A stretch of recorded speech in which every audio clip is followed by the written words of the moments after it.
effort physique s'accompagne toujours d'un ensemble de modifications importantes dans l'organisme, tant au niveau de l'activité respiratoire que de l'activité cardiaque.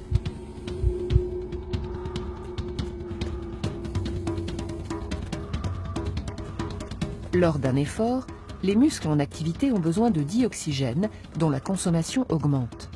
Pour répondre à cette demande, on respire davantage, plus fort et plus souvent. On parle d'augmentation du débit ventilatoire. Le débit ventilatoire se calcule en multipliant le volume d'air courant, c'est-à-dire le volume d'air circulant dans l'appareil respiratoire lors d'une inspiration ou d'une expiration, par le rythme respiratoire, représentant le nombre de cycles inspiration-expiration par minute.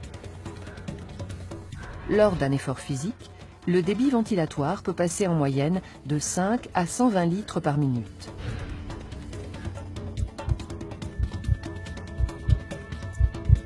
Cette augmentation du débit ventilatoire résulte de l'accroissement du nombre de respirations, qui passe de 16 mouvements par minute environ au repos à une cinquantaine pendant l'effort.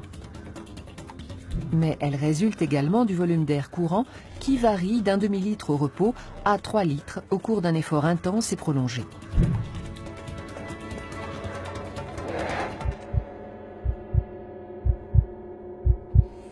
L'organisme doit apporter dioxygène et nutriments en grande quantité aux muscles. La circulation du sang dans les vaisseaux s'accélère. Débit et fréquence cardiaque augmentent nettement.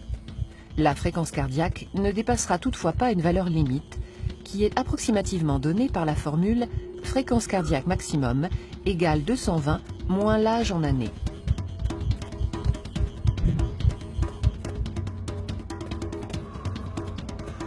Enfin, l'intensité respiratoire s'accroît tout autant, c'est-à-dire la quantité de dioxygène consommée, principalement pour alimenter les muscles en activité.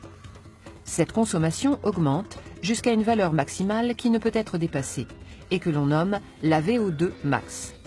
La VO2 max représente le volume maximal de dioxygène consommé dans un temps donné, cette consommation restant stable au-delà d'un certain niveau d'effort. Toutefois, la valeur de la VO2 max peut être améliorée par l'entraînement régulier et adapté dans les limites des dispositions génétiques de chacun.